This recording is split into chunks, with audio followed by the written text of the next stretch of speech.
Will Shipley, not just to talk football, but also to talk about the One Clemson Endowment. And guys, before we get to questions, if you guys could just give them a little bit of background on the endowment, who it benefits, why y'all decided to do it. Y'all kind of take it away, and then we'll go to questions after that. Yes, so thank you guys for being here. I can say for myself and Ship, this is an honor for ourselves. The One Clemson Endowment is a 50-50 split on really just trying to help both the student and the athlete. That's what we see ourselves as, is scholar athletes. Two people who are here to get our education, our degrees, and succeed on the field. So that's kind of how we attacked it. One portion of this is going to the Hear Her Roar program, essentially helping a lot of our female athletes. Ship, in this partnership, Ship was really passionate about helping those ladies, especially, seeing specifically how, a great start that our softball program got off to. We really wanted to, financially help, our women's gymnastics and the lacrosse program as far as like they're starting, make sure that they had great support, financially. And then also, we are also students. So we wanted to really give back to the students on campus. We both, agreed on specifically helping the Harvey and Gant Center, specifically, focusing on their retention plan and program, and really trying to, aid these students and give them backing on allowing them to just stay in college and finish. Being here and finishing up, it's been one of the great pride and joys, being a part of Clemson University, and we really want everybody to experience that. So really, it comes down to just helping others, helping people who've kind of been in our shoes. Through Paul's journey, we've grown a lot and been able to see things and experience things that a lot of people necessarily don't get to do. So, holistically, that's what we're trying to do is spread Paul's journey throughout, the entire university in as many facets as we can. I'm excited to do this with Ship. There's, it started with some conversations with Paul's journey and trying to bring him in on it, but more than anything, I know what he embodies, and it's a partnership that will obviously last a lifetime. But that's kind of how I see it. Yeah, just kind of going off KJ. I mean, we're just so blessed to be in the position and have the opportunity to give back, and I wouldn't want to be doing it beside anybody other than KJ. He's the leader of this football team, and not only that, but what he does outside of this football team and off the field, it's just somebody that you want to be around, you want to have in your life. So just very, very appreciative to be beside him in this, and then talking a little bit about what we're given to, and being able to help the female scholar athletes, and helping the as he mentioned, the gymnastics and lacrosse programs kind of get started, and then being able to just admire what the softball team has been able to do with their start, and being able to watch them last year, and then you go and talk about the retention center, and being able to help students, and being able to kind of shift Paul's journey over from just a football thing to a regular student thing, and it's helped us so much, me especially, early on in my success here at Clemson, and to be able to give that to other students and help them in the other way is just such a huge thing, and we're both so blessed to be able to do it. Well, why were you so passionate about trying to help the women's sports?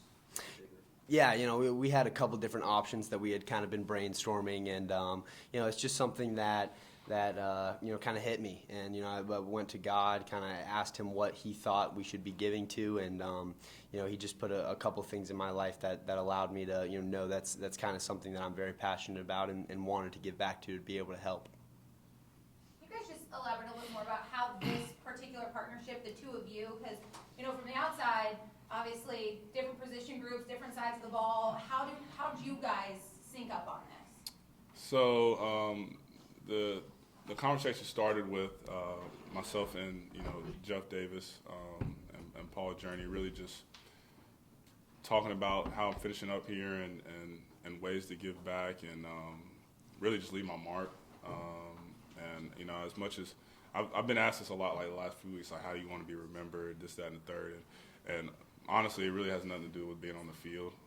So throughout those conversations and the guidance of JD, we kind of started, you know, the talks of ways to do so, and but I knew I didn't want to do it alone. And you know, while he was just the first one that came to mind. Ship was like, yeah, seeing obviously, you know, what he does as a teammate on the field and stuff. But once again, that really had nothing to do with it. What he's done since the first day he's gotten here has inspired someone who's older than him immensely. Just his work ethic, you know, his commitment, and really just everything that he's done off the field. You know, as far as from a player's perspective, just a person in general. I'm like, I have to bring him in on this. And I asked him, but it's kind of like, you know, when I was getting money from my father a couple months back, I knew what the answer was going to be, right? And so, like I said, I'm honored that, you know, he was able to jump in this ship with myself, and it's definitely just a partnership at this point. And that's kind of how it started. And since then, we've been in just numerous meetings, just trying to hash out the details of how everything's going to look. You know, where we want the finances to go and things like that. But yeah, it's just great conversation, and really more than anything, it started, you know, a couple months ago, but it really started the first day he came on campus, because it's very rare that as a freshman you come in and impact the team, you know, the way he did, and it doesn't start on the field. It starts, you know, in the classroom. It starts, you know, when you're working out, things like that. Like your teammates see that, they respect that, and that's kind of all those thoughts in my mind kind of came back. You know, I was like, I have to do this with him. So that's kind of where it started. Yeah, and then for me to kind of go off that, you know, just talking about you know, how special it is to be that guy for KJ, and for him to ask me to be a part of this. You know, it's something that it's bigger than football. It's bigger than so many things, because, you know, as he's mentioned, this brotherhood will last a lifetime. And you know, I wouldn't want to be in it with anybody else. You know, he is the example. He's the example of somebody who embodies the Holy Spirit, and somebody who lives his life the right way on and off the field. You know, as I mentioned before, he's the leader of this football team, and it goes way beyond that, because of the things that he does on the field, in the weight room, in the off season, but then also, you know, what he does around the community, and you know, around this campus. So there's so many things that go into it. But you know, I wouldn't want to be with anybody else, you know, doing this, and you know, creating history. And you know, I'm very, very excited about, you know, to see where it goes in the future. You're going to have the opportunity to actually see some of the impact of this. Probably you're going to hopefully be here a couple more years. So what are you most looking forward to with that and having that opportunity?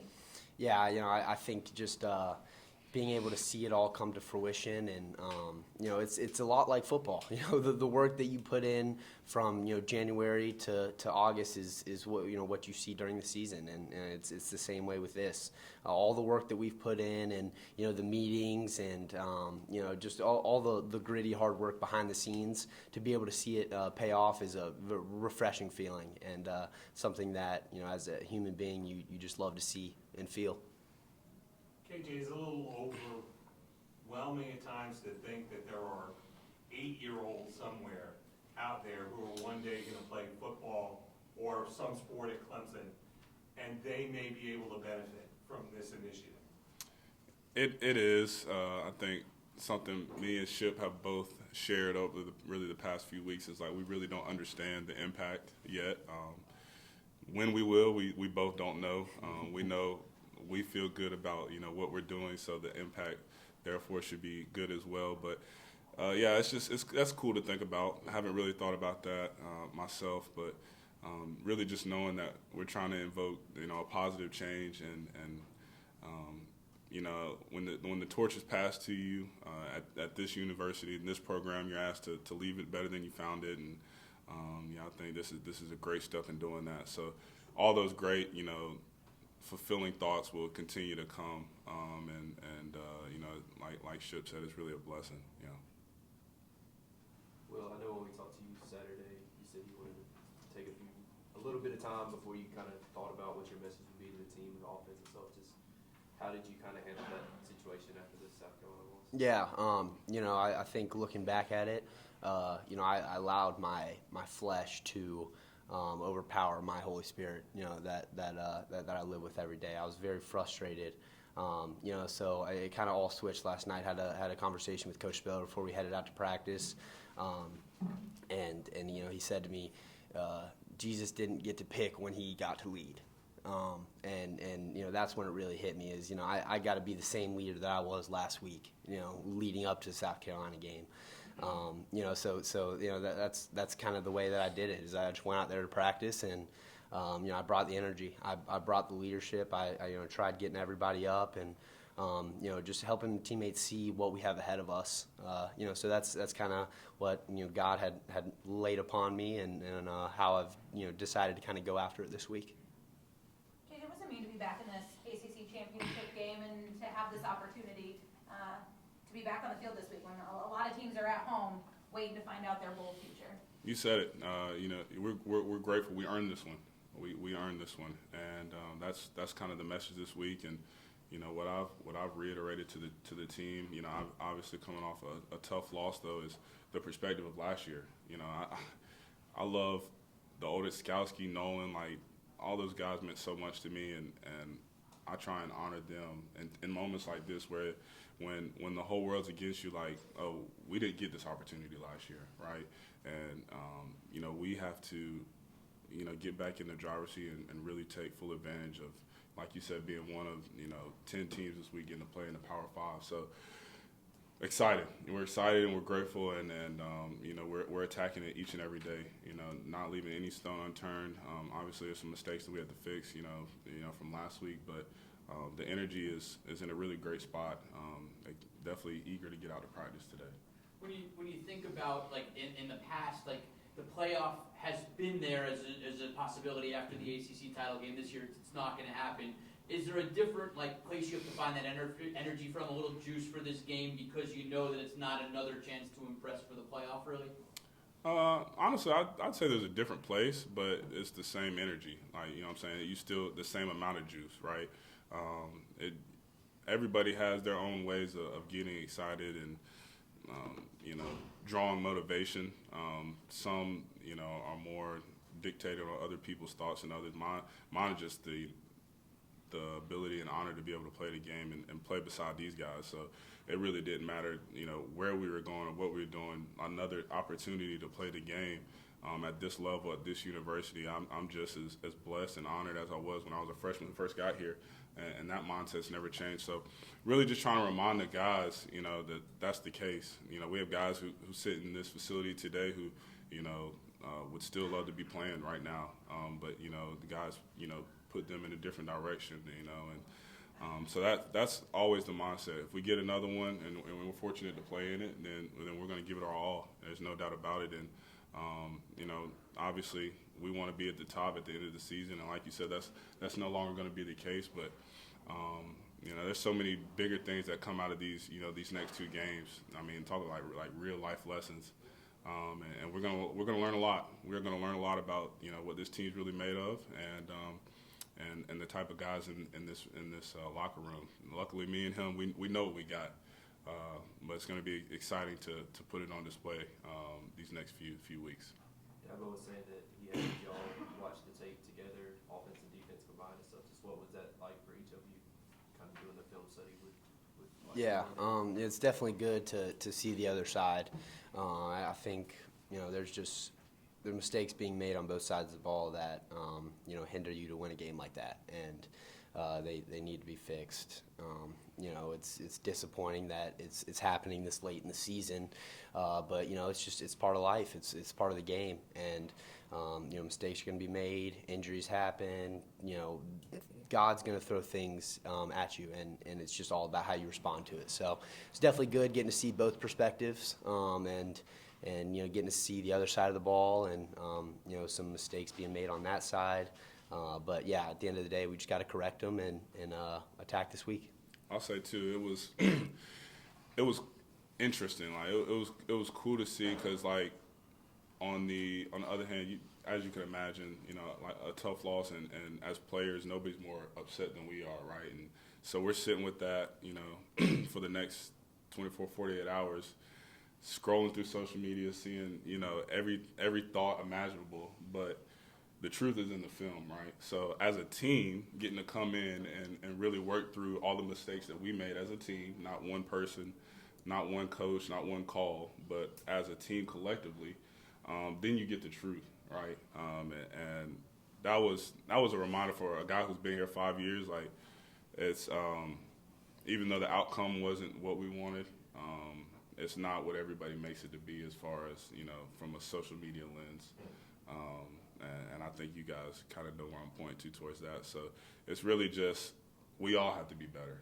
And there's nobody that played a perfect game. And it was good accountability from a team perspective to see what everybody's role is and how it fits into our success or our demise. So that was just another great lesson that, like Ship said, it's unfortunate that we had to learn so late in the season.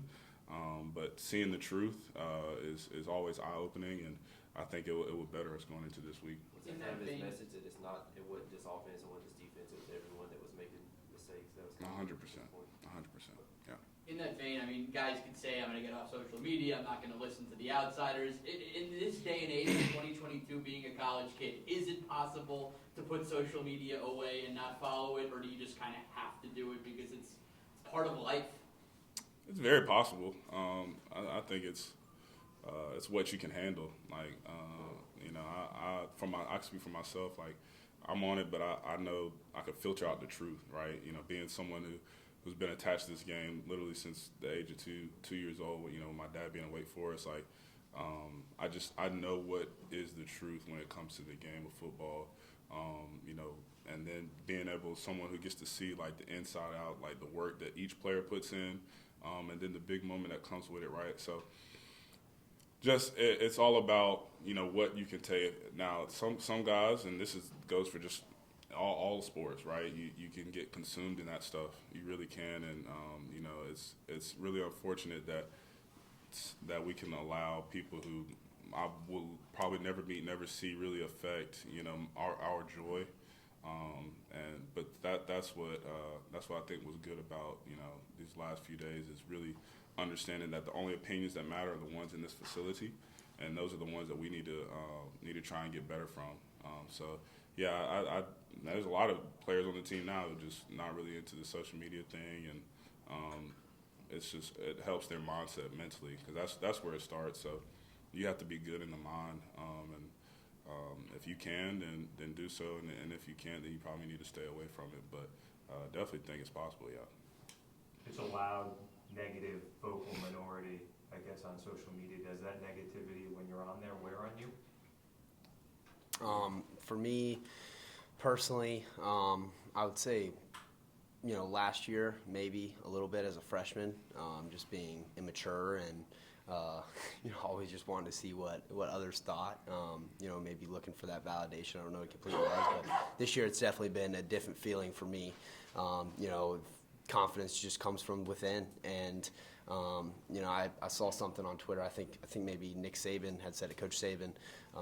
You know, that criticism is just a tax that comes with success, and when you're successful as Clemson has been, then you know you're going to get criticism, and it's what you have to expect after you know, a game like Saturday. So if you can't handle it, then you know, as KJ said, you gotta be able to get away from it. But you know, it hasn't fully, definitely hasn't affected me like it did last year, for sure. KJ, how do you guys slow down Drake Maye? Whew. Great question. There's a lot of teams trying to figure out the answer to that. First off, what a talented player. Great. I mean, he can put the ball anywhere. It's really like good with his feet too. Leads the team in rushing. You know, there's definitely, you got to give him different looks. You know, we got to just try and attack, you know, from a defensive front standpoint, and just got to compete, man. Got to compete.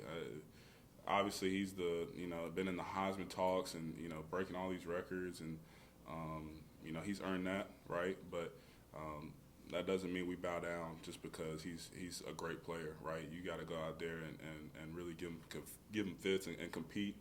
And that's really just the best way to go about it.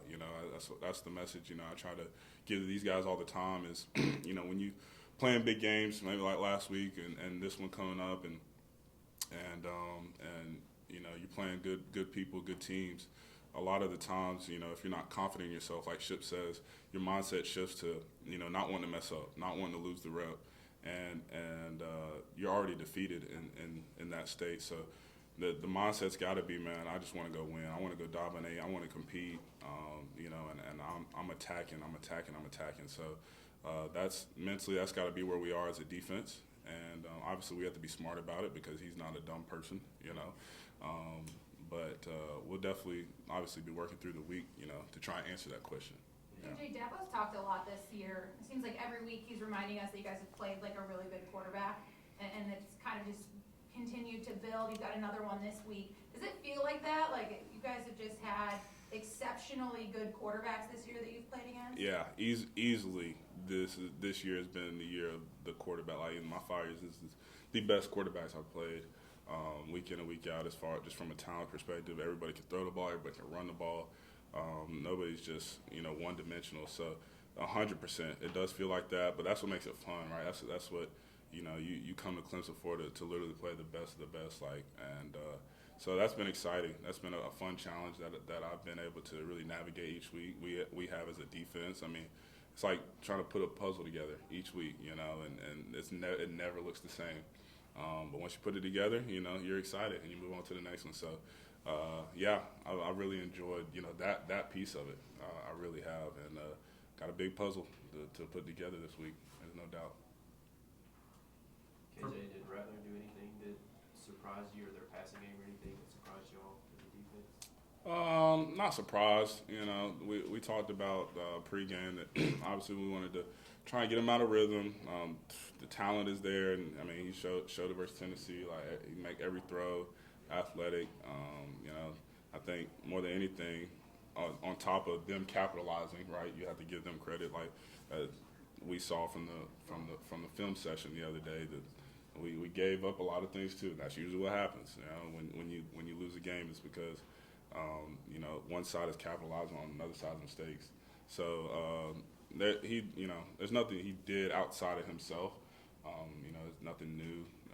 Very good player, and he did what we expected him to do, and we just didn't do what we expected ourselves to do. So that's what we got to correct and get better, for this next week. For both of you guys, being from North Carolina, I imagine anytime you get to go home and play a college game in your state, it's pretty special. But for an ACC Championship in Charlotte against the flagship university of the state, what do you guys think that's going to be like for you, just emotionally? I'll say for myself, it'd be exciting. Know some players on the team, some coaches who coach with my dad on the team, so that's kind of cool. The stadium is literally 15 minutes from my house now where I live, so a lot of family will be there. But yeah, anytime we're in the state of North Carolina, man, it's obviously home, and it's just a fun time. So it means a lot. It means a lot, and it's a unique experience for sure. Yeah, for me it's special. You can't take it for granted. You grew up just dreaming of games like this, and I'd go to them with my family, and we'd always watch. I always just want to be out there on that field, and now I get the opportunity to. So for me it's special, and I'm just going to make sure to not take it for granted and just appreciate it. Well, I think Mack Brown said that he actually had a really good relationship with your grandma when he was recruiting you.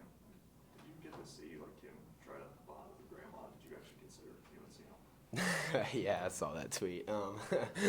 Yeah, no, I did. They did a great job of recruiting my family and I, and I guess he thought that if he was able to get close with Ninny, Ninny's what we call her. She's the sweetest thing ever.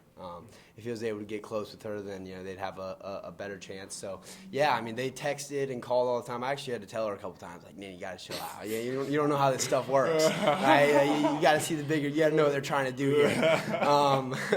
Yeah, but yeah, they did definitely get close during recruiting. Is it Nitty or Ninny? Ninny, N-I-N-I. N-I-N-I. N-I-N-I, yeah. Well, what's your grandmother's name? Patricia. Well, you talked about some of the frustration with the offense. As one of the vocal leaders, what's going to be your message to get this team to come on board and mesh Yeah, it's just continue to have our confidence from within, and the opportunities were there. There's no question about that. It's just taking advantage of them and minimizing the mistakes. So we've just got to continue to have full confidence going forward, and know that the ability's there. It's just attention to detail, fundamentals, effort with technique, as Coach Sweeney always says. It's really easy to say turn the page and look at what's next for both of you guys. But how do you actually actively do that? What are you guys doing either yesterday or throughout this week to have that move on mentality? Just start with what we do every week. We have to turn the page every week, regardless of the result. So we're literally just doing what we always do. It's just the result isn't what we wanted. It starts with our leadership meetings and our senior meetings, really understanding what the message is for the team this week. And, in particular this week, it's where we are, where we sit here today. There's nothing we can do. There's nothing we can do about the game, the mistakes we made, the outcome.